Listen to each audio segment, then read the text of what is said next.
Hello friends, मैं Akshay Sharma talent academy के official YouTube channel में आपका स्वागत है। तो दोस्तों, हम बायोलॉजी पढ़ रहे थे। बायोलॉजी में हमने सबसे पहले टॉपिक शुरू किया था ब्लड, और ब्लड की हमने बेसिक जानकारी पढ़ी थी कि आखिर ब्लड होता क्या है, ब्लड कैसे बनता है, ब्लड कहाँ बनता है। अब हम क्या पढ़ेंगे, ब्लड के पार्ट, कि ब्लड के अंदर क्या क्या उपस्थित होता है, ब्लड कैसे काम करता है, बॉडी में ब्लड का क्या यूज है। तो आज हम पढ़ेंगे ब्लड के पार्ट। तो देखिए इधर ब्लड। अब ब्लड के अंदर 2 पार्ट होते हैं, यानी ब्लड 2 पार्ट से मिलकर बनता है। कौन कौन से 2 पार्ट होते हैं? पहला होता है लिक्विड पार्ट। लिक्विड पार्ट का मतलब होता है तरल पदार्थ, और दूसरा होता है सॉलिड पार्ट। दूसरा क्या होता है? Solid part. सॉलिड पार्ट का मतलब होता है ठोस पदार्थ। ठोस पदार्थ। अब देखो, अब सबसे पहले एग्जाम में यहीं से क्वेश्चन बनता है कि ब्लड के अंदर तरल पदार्थ कितने प्रतिशत होता है या लिक्विड पार्ट कितने परसेंट होता है। तो ये आपको पता होना चाहिए। ये कितना परसेंट होता है? 55% होता है। ये कितना परसेंट होता है?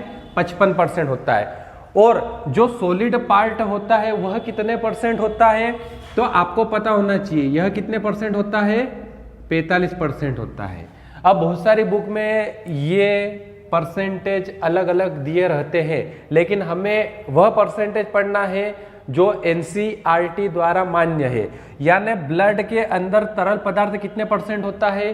55% होता है। और सॉलिड पार्ट कितने परसेंट होता है? 45% होता है। अब ब्लड के अंदर जो तरल पदार्थ होता है उसको क्या कहते हैं? जो ब्लड के अंदर तरल पदार्थ होता है उसको क्या कहते हैं? तो उसको कहा जाता है प्लाज्मा। उसको क्या कहा जाता है? प्लाज्मा। और इसको इंग्लिश में भी ऐसा ही कहा जाता है, क्या? प्लाज्मा। तो एग्जामिनर क्या करता है कि क्वेश्चन घुमा के भी पूछ सकता है कि ब्लड के अंदर प्लाज्मा कितने परसेंट पाया जाता है। तो ब्लड के अंदर प्लाज्मा कितने परसेंट होगा? 55% होगा, क्योंकि प्लाज्मा ही क्या है? तरल पदार्थ है। अब ऐसे ही सॉलिड पार्ट क्या होते हैं? सॉलिड पार्ट क्या होते हैं? तो देखिए, सॉलिड पार्ट जो होते हैं उन्हें कहा जाता है सेल्स या क्रोप्सूल्स। और सेल्स का मतलब आपको बहुत अच्छे से पता होगा। सेल्स का मतलब क्या होता है? कोशिका। इनको हिंदी में क्या कहा जाता है? कोशिका। और क्रोप्सूल को कहा जाता है कणिकाएं। इनको क्या कहा जाता है? कणिकाएं। ये दोनों एक ही चीज होती है। ये दोनों क्या होती है? एक ही चीज होती है। अब इनके अंदर क्या क्या होता है? अब इनके अंदर जो होता है वो 3 चीजें होती है। इनके अंदर कितनी चीजें होती हैं? 3 चीजें। ये भी आपको पता होना चाहिए। कौन कौन सी? पहली होती है आरबीसी, दूसरी होती है डब्ल्यूबीसी, और तीसरी होती है प्लेटलेट्स। अब देखो, आरबीसी का फुल फॉर्म आपको पता होना चाहिए। आरबीसी का फुल फॉर्म क्या होता है? Red blood.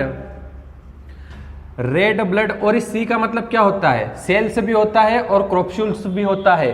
तो आप या तो सेल्स से कहो या क्रोप्सूल्स कहो। तो रेड ब्लड सेल्स है ना। और डब्ल्यूबीसी का मतलब क्या होता है? डब्ल्यूबीसी का मतलब होता है व्हाइट ब्लड सेल। और प्लेटलेट्स को प्लेटलेट्स ही कहा जाता है। अब रेड ब्लड सेल का मतलब क्या होता है यह भी आपको पता होना चाहिए। इसका मतलब होता है लाल रक्त कणिका। इसको क्या कहा जाता है? लाल रक्त कणिका। और डब्ल्यूबीसी का मतलब क्या होता है? इस मतलब व्हाइट ब्लड सेल को हिंदी में क्या कहा जाता है? श्वेत रक्त कणिका। इसको क्या कहा जाता है? श्वेत रक्त कणिका। और प्लेटलेट्स का मतलब क्या होता है? तो इसको हिंदी में कहा जाता है बिंबाणु। इसको हिंदी में क्या कहा जाता है? बिंबाणु। तो ये भी बहुत अच्छे से आपको समझ में आया होगा। यहाँ से आपने क्या क्या सीखा कि ब्लड 2 पार्ट से मिलकर बनता है। कौन सा पार्ट? लिक्विड पार्ट और सॉलिड पार्ट। और लिक्विड पार्ट कितने परसेंट होता है? 55% होता है। सॉलिड पार्ट कितने परसेंट होता है? 45% होता है। अब जो लिक्विड पार्ट होता है उसके अंदर क्या आता है? प्लाज्मा। और एग्जामिनर मैंने जैसा कि आपको बताया कि क्वेश्चन घुमा के भी पूछ सकता है कि ब्लड के अंदर प्लाज्मा कितने परसेंट होता है, तो कितने परसेंट होता है? 55% होता है। ऐसे ही सॉलिड पार्ट में क्या क्या आते हैं? सेल्स या क्रोपस्यूल्स, आरबीसी, डब्ल्यूबीसी और प्लेटलेट्स। तो ये आपको पता चला, ये ब्लड के अंदर क्या क्या होता है ये पता चला। अब हम सबसे पहले पढ़ेंगे क्या? प्लाज्मा। सबसे पहले हम क्या पढ़ेंगे? प्लाज्मा पढ़ेंगे। तो प्लाज्मा पढ़ेंगे, ये हटा देता हूं क्योंकि प्लाज्मा के बारे में भी मैं आपको बहुत अच्छे से समझाऊंगा। तो ये इसका आपने स्क्रीनशॉट ले लिया होगा, इसको हम हटा देते हैं। अब हम क्या पढ़ेंगे? प्लाज्मा। प्लाज्मा के अंदर आपने बहुत सारी चीजें पहले पढ़ी होगी ऑफलाइन कोचिंग में या किसी बुक से पढ़ा होगा, लेकिन आपने क्या है कि प्लाज्मा कभी पूरा नहीं पढ़ा होगा। आज आपको प्लाज्मा की पूरी जानकारी मिलेगी, आखिर प्लाज्मा होता क्या है। तो हम क्या पढ़ेंगे अब? प्लाज्मा। अब देखिए इधर, यहां पे मैं लिख देता हूं प्लाज्मा, और इसको हिंदी में भी प्लाज्मा ही कहा जाता है। इसको हिंदी में भी क्या कहा जाता है? प्लाज्मा। अब देखो, अब सबसे पहला क्वेश्चन यहां से क्या बनता है? सबसे पहला क्वेश्चन क्या बनता है कि प्लाज्मा क्या है? तो यह ब्लड का तरल पदार्थ है। यह क्या है? एक तरल पदार्थ है। इसको क्या कहा जाता है? यह एक द्रव तरल पदार्थ है। इंग्लिश मीडियम वाले इसको कहा जाता है it is liquid part of blood. यहां पे मैं लिख देता हूं it is liquid part of blood. इसमें किसी को कोई दिक्कत नहीं होगी। अब ये तो पता चल गया कि प्लाज्मा है क्या। अब देखो अब हमें पता कैसे चलेगा कि प्लाज्मा निकालेंगे कैसे? तो आप ध्यान रखना, आपको अगर कभी भी प्लाज्मा निकालना हो तो आप क्या करोगे कि ब्लड में से क्या करोगे? आप आरबीसी को माइनस कर दोगे। ब्लड में से आप क्या करोगे? आरबीसी को माइनस कर दोगे, तो आपको क्या मिलेगा? प्लाज्मा। मतलब आपको एक चीज क्या पता चली कि सर अगर हमें प्लाज्मा निकालना हो तो देखो ब्लड के अंदर ही प्लाज्मा होता है। तो आपको पता है कि ब्लड के अंदर क्या होता है? डब्ल्यूबीसी होती है, आरबीसी होती है और प्लेटलेट्स होती है। अब मैं पूछूं कि एग्जाम में क्वेश्चन कैसा आएगा कि निम्नलिखित में से प्लाज्मा के अंदर उपस्थित नहीं होता है। क्वेश्चन कैसा बनेगा? ध्यान से सुनना कि निम्नलिखित में से प्लाज्मा के अंदर उपस्थित नहीं होता है। तो आपने क्या देखा कि प्लाज्मा कैसे निकालेंगे? ब्लड में से आरबीसी को माइनस कर देंगे। तो आप क्या करोगे?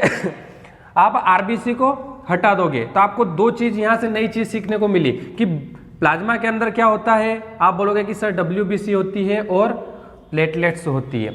ये आपको नई चीज पता चली। फिर एग्जाम में और क्वेश्चन पूछा जाता है कि प्लाज्मा का कलर कैसा होता है। एग्जाम में क्या पूछा जाता है कि प्लाज्मा का कलर कैसा होता है। तो जो प्लाज्मा का कलर होता है वो कैसा होता है मैं आपको बता देता हूं, हल्का पीला। कैसा होता है? हल्का पीला। प्लाज्मा का कलर कैसा होता है? हल्का पीला। और इसको इंग्लिश में कहा जाता है लाइट येलो। अब देखो, अभी हमने हीमोग्लोबिन के बारे में पढ़ा था, तो हमने क्या पढ़ा था कि हीमोग्लोबिन की ब्लड का रंग लाल किसकी वजह से होता है? हीमोग्लोबिन पिगमेंट की वजह से। तो ऐसे ही प्लाज्मा का रंग हल्का पीला होता है। तो ये किस वजह से होता है? तो ये भी आपको पता होना चाहिए। तो प्लाज्मा का हल्का पीला रंग यानी लाइट येलो कलर किसकी वजह से होता है? तो एक पिगमेंट होता है। उस पिगमेंट का नाम क्या है? बिलीरुबिन। उस पिगमेंट का नाम क्या है? Bilirubin pigment. उस पिगमेंट का नाम क्या है? Bilirubin pigment. मतलब जो हल्का पीला रंग होता है वो किस वजह से होता है? बिलीरुबिन पिगमेंट की वजह से। अब आप बोलोगे कि सर ये कहाँ होता है और ये बनता कहाँ है? ये कहाँ होता है और ये बनता कहाँ है। तो आपको ध्यान रखना है कि यह जो पिगमेंट होता है ये कहाँ बनता है, ये लीवर में बनता है। ये कहाँ बनता है, लीवर में बनता है। इसका मतलब ये यकृत में बनता है। ये कहाँ बनता है, यकृत में बनता है। अब आप बोलोगे कि सर यकृत क्या होता है, तो यकृत के बारे में भी आपको पता होना चाहिए। आपका जो पेट होता है उसके राइट साइड में, जैसे ये मेरा पेट दिख रहा है, इसके राइट साइड में होता है यकृत, लीवर। तो एग्जाम में ये भी पूछा जाता है कि लीवर कहाँ होता है, लीवर कहाँ होता है। तो ये कहाँ होता है, पेट के राइट साइड में। ये कहाँ होता है, पेट के राइट साइड में। तो यहाँ पे मैं लिख देता हूँ कि ये कहाँ होता है, पेट के राइट साइड में। तो ये चीज आपको समझ में आई होगी। अब यकृत दो काम करता है। यकृत क्या करता है, जैसे आपने देखा कि हल्का पीला रंग बिलिरुबिन पिगमेंट की वजह से होता है, तो लीवर क्या करता है कि एक पिगमेंट और निकालता है, एक पिगमेंट और निकालता है। और उस पिगमेंट का नाम मैं आपको बता देता हूँ, ध्यान से देखना इधर। उस पिगमेंट का नाम क्या है, ये ध्यान से देखना। उस पिगमेंट का नाम क्या है, बिलीवर्डिन। उस पिगमेंट का नाम क्या है, बिलीवर्डिन पिगमेंट। अब ये पिगमेंट क्या करता है, अब ये पिगमेंट क्या करता है, ये हरा रंग निकालता है। ये पिगमेंट क्या करता है, हरा रंग निकालता है। इसका मतलब ये ग्रीन कलर देता है। ये क्या करता है, ग्रीन कलर देता है, यानी हरा रंग देता है। तो आप बोलोगे कि सर ये किसको देता है, ये भी तो हमें पता होना चाहिए, ये किसको देता है। तो पित्तरस का आपने नाम सुना होगा, आपने नाम सुना होगा, पित्तरस सुना है, सबने पढ़ा भी होगा उसके बारे में। तो यह पिगमेंट क्या करता है, पित्तरस को हरा रंग देता है। ये क्या करता है, पित्तरस को हरा रंग देता है। यह आपको बात समझ में आई होगी। अब पित्तरस क्या होता है, इंग्लिश मीडियम वालों को यह भी पता नहीं होता है, क्योंकि उनकी हिंदी बहुत वीक होती है। तो इसको कहा जाता है बॉयल जूस। इसको क्या कहा जाता है, बॉयल जूस। तो ये मैं लिख देता हूं, इसको कहा जाता है बॉयल जूस। तो देखो अब हमने क्या करा, प्लाज्मा के बारे में पढ़ा, तो हमने क्या करा, चीजें रिलेट करी। तो आप कभी भी साइंस पढ़ो ना, तो आपको क्या करना है, एक एक चीज रिलेट करके पढ़ना है कि आखिर ये हुआ तो क्यों हुआ। इससे क्या होगा कि आपकी एक एक चीज कवर होगी और आपको बहुत अच्छे से समझ में आएगा। तो आपने देखा कि यहाँ से भी बहुत सारे क्वेश्चन बनते हैं। एक बार मैं आपको रिवाइज करवा देता हूँ। प्लाज्मा क्या है, यह एक तरल द्रव्य पदार्थ है। ये आपको समझ में आया होगा कि प्लाज्मा के अंदर क्या उपस्थित नहीं होता है। तो आप बोलोगे कि सर प्लाज्मा के अंदर आरबीसी उपस्थित नहीं होती है। प्लाज्मा का कलर कैसा होता है, तो आप बोलोगे कि हल्का पीला होता है। किस वजह से होता है, बिलिरुबिन पिगमेंट की वजह से। यह कहाँ बनता है, तो आप बोलोगे कि लीवर में बनता है। लीवर कहाँ होता है, हमारे पेट के राइट साइड में होता है। और लीवर बिलिरुबिन पिगमेंट बनाता है और इसके साथ एक पिगमेंट और बनाता है, कौन सा, बिलिवर्डिन पिगमेंट। ये क्या करता है, ग्रीन रंग देता है, हरा कलर देता है। किसको देता है, बॉयल जूस, जो पित्तरस होता है उसको देता है।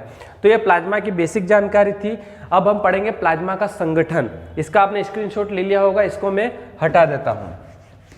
तो आपको बहुत ही अच्छे से ये समझ में आ रहा होगा। आपने इसमें भी बहुत सारी नई चीजें सीखी है जो आपको पता नहीं थी। तो आपको क्या करना है कि इसके नोट्स भी साथ साथ में बनाना है। नोट्स बनाने से क्या होगा, आपको बायोलॉजी साथ साथ में याद भी हो जाएगी और आप एक ही बार रिवाइज करोगे तो आप बहुत ही अच्छे से उसको याद कर सकते हो। अब हम पढ़ेंगे प्लाज्मा का संगठन। क्या पढ़ेंगे हम, प्लाज्मा का संगठन। इसको इंग्लिश में कहा जाता है इसको इंग्लिश में क्या कहा जाता है, कंपोजिशन ऑफ प्लाज्मा। इसको इंग्लिश में क्या कहा जाता है, कंपोजिशन ऑफ प्लाज्मा। इसका मतलब क्या है कि प्लाज्मा के अंदर क्या क्या होता है। अभी हमने ब्लड के अंदर देखा था कि प्लाज्मा आरबीसी, डब्ल्यूबीसी, प्लेटलेट्स होती है। ऐसे ही प्लाज्मा के अंदर क्या क्या होता है, तो ध्यान से देखना, यहां से बहुत सारे क्वेश्चन बनते हैं। तो देखो सबसे पहले प्लाज्मा के अंदर होता है पानी। सबसे पहले प्लाज्मा के अंदर क्या होता है, पानी। पानी को कहा जाता है वाटर। तो एग्जाम में यहाँ से पूछा जाता है कि प्लाज्मा के अंदर पानी कितने प्रतिशत होता है। तो प्लाज्मा के अंदर जो पानी होता है वह होता है 90%। प्लाज्मा के अंदर पानी कितना होता है 90%। लेकिन कभी कभी एग्जाम में क्या होता है कि आपको ऑप्शन में 90 से 92% भी दे दिया जाता है। ऑप्शन में क्या होता है 90 से 92% भी दे दिया जाता है। तो आपको ध्यान रखना है, अगर ऑप्शन में केवल 90% दिखे तो आपको क्या करना है 90% पर क्लिक करना है, और आपको 90 से 92% दिखे तो आपको क्या करना है 90 से 92%। अब उसके बाद ब्लड में क्या होता है, तो इसमें होता है ग्लूकोज। इसके अंदर क्या होता है ग्लूकोज और मिनरल्स। इसके अंदर क्या होता है ग्लूकोज और मिनरल्स। ग्लूकोज तो हिंदी में आपको पता है ग्लूकोज को ग्लूकोज ही कहा जाता है। तो एग्जाम में यहाँ से एक चीज और पूछी जाती है कि ग्लूकोज का रासायनिक सूत्र क्या है, तो आपको पता होना चाहिए कितना होता है C6H12O6, यही होता है। तो ग्लूकोज के बारे में आपको पता चला। अब आप बोलोगे कि सर मिनरल्स होते हैं तो कौन कौन से होते हैं, ये भी हमें पता होना चाहिए। तो इसके अंदर 4 प्रकार के मिनरल्स होते हैं। इसके अंदर कितने मिनरल्स होते हैं 4 प्रकार के।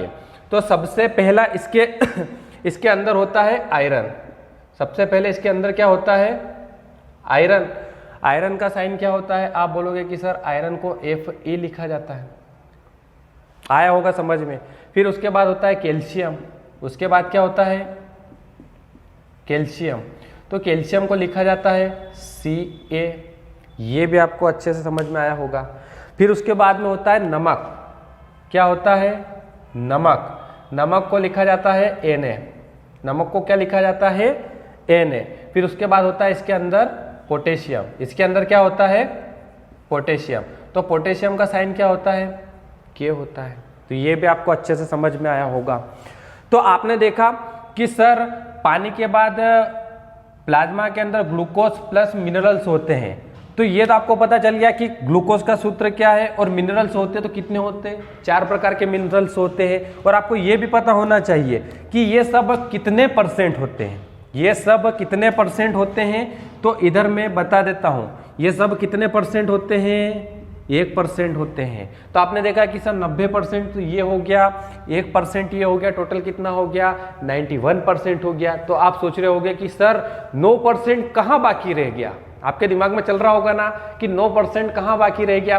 तो 9% इसके अंदर क्या होता है प्रोटीन होता है। 9% इसके अंदर क्या होता है प्रोटीन होता है। यहाँ पे मैं लिख देता हूँ 9% इसके अंदर क्या होता है प्रोटीन। और ये प्रोटीन कितने परसेंट होता है 9%। तो ये टोटल 100% बन गया। अब आप बोलोगे कि सर प्रोटीन तो हमने सुना है कि 9% प्रोटीन होते हैं, कौन कौन से प्रोटीन होते हैं ये भी पता होना चाहिए आपको, क्योंकि आप पढ़ रहे हो ना तो एक एक चीज ऐसी पढ़ो कि आपको दोबारा पढ़नी ना पड़े। तो देखो इनके नाम इंग्लिश और हिंदी में सेम होते हैं, तो मैं इंग्लिश में ही लिखूंगा और आपको इंग्लिश में भी पता होना चाहिए। तो सबसे पहले इसके अंदर जो प्रोटीन होती है वो कौन सी प्रोटीन होती है, इसमें 5 प्रकार की प्रोटीन होती है। इसमें कितनी प्रोटीन होती है 5 प्रकार की। तो मैं 5 प्रकार की प्रोटीन आपको बताऊंगा, दिख रहा है यहाँ तक, है ना। अब देखो जो सबसे पहली प्रोटीन होती है, जो सबसे पहली प्रोटीन होती है वो कौन सी प्रोटीन होती है थ्रोम्बिन। कौन सी होती है थ्रोम्बिन। जो सबसे पहले प्रोटीन होती है वो कौन सी होती है थ्रोम्बिन होती है। फिर क्या होता है जो सेकेंड नंबर पे आती है वो क्या होती है प्रोथ्रोम्बिन। जो सेकेंड नंबर पे आती है वो क्या होती है प्रोथ्रोम्बिन। ये आपको समझ में आया। आपने 2 प्रकार की प्रोटीन पढ़ी, थ्रोम्बिन और प्रोथ्रोम्बिन। अब तीसरी प्रोटीन क्या होती है फाइब्रिन। तीसरी प्रोटीन क्या होती है फाइब्रिन, ये मैंने लिख दिया फाइब्रिन, ये आपको पता चला। फिर जो चौथी तरह की प्रोटीन होती है वो कौन सी होती है फाइब्रिनोजन। जो चौथी प्रोटीन होती है वो कौन सी होती है फाइब्रिनोजन, ये आपको समझ में आया होगा। और 5वीं प्रोटीन होती है ग्लोब्यूलिन। 5वीं प्रोटीन कौन सी होती है ग्लोब्यूलिन। तो यहां पे मैं लिख देता हूं ग्लोब्यूलिन, ये आपने देखा। अब देखो हिंदी में मैं लिखूंगा तो कोई मतलब नहीं है, क्योंकि हिंदी में भी इसको थ्रोम्बिन ही कहा जाएगा, हिंदी में इसको प्रोथ्रोम्बिन कहा जाएगा, इसको फाइब्रिन कहा जाएगा, इसको फाइब्रिनोजन कहा जाएगा और इसको ग्लोब्यूलिन कहा जाएगा। अब देखो ये आपने देखा कि सर प्रोटीन होती है, कौन कौन सी होती है, ये 5 तरह की प्रोटीन होती है, लेकिन सबसे इंपॉर्टेंट प्रोटीन कौन सी है उसके बारे में भी आपको पता होना चाहिए। तो आपने देखा होगा कि आपको चोट लग जाती है, चोट लग जाती है, जैसे आपको चोट लगी खून निकलना स्टार्ट हो जाता है, फिर क्या होता है कि थोड़ी सी देर खून निकलता है, फिर उसके बाद वहाँ पे जाड़ा जाड़ा खून जम जाता है, मतलब खून निकलना बंद हो जाता है ना, ऐसा होता है ना। तो किस वजह से होता है, मतलब रक्त का थक्का बनता है, तो किस वजह से बनता है, तो वह जो प्रोटीन होती है, रक्त का थक्का किसकी वजह से बनता है, तो आपको पता होना चाहिए कि सर प्रोटीन की वजह से बनता है। और कौन सी प्रोटीन, तो आपको पता होना चाहिए फाइब्रिनोजन प्रोटीन। यहाँ पे मैं इसको डार्क बना देता हूँ ताकि आपको समझ में आए। मतलब ये जो प्रोटीन होती है इसकी वजह से क्या होता है, रक्त का थक्का बनता है, रक्त का क्या होता है, थक्का बनता है। तो एग्जाम में यहाँ से क्वेश्चन पूछा जाता है कि रक्त का थक्का बनाने वाली प्रोटीन कौन सी है, तो आपको ये 4 या 5 प्रोटीन ऑप्शन में दिए जाएंगे, तो आपको क्या पता होना चाहिए, फाइब्रिनोजन प्रोटीन। ये आपको समझ में आया, बहुत अच्छे से समझ में आया होगा, इसमें कोई दिक्कत नहीं होगी। तो रक्त का थक्का बनाने में कौन सी प्रोटीन सहायता करती है, फाइब्रिनोजन प्रोटीन सहायता करती है, इसमें किसी को कोई दिक्कत नहीं होगी। अब देखो, अब आपको पता चल गया कि रक्त का थक्का बनाने में सहायता कौन करता है, फाइब्रिनोजन प्रोटीन। तो एग्जाम में यह भी पूछा जाता है कि रक्त का थक्का बनाने में मतलब मुसीबत कौन पैदा करता है या रक्त का थक्का बनाने में सहायता प्रदान नहीं करता है, तो क्या होता है, एक सीरम नाम सुना होगा आपने, सीरम। सीरम और एंटी सीरम होते हैं, मैं आपको अच्छे से पढ़ाऊंगा। देखो इधर सीरम क्या होता है, ये तो रक्त का थक्का बनाने में सहायता करता है।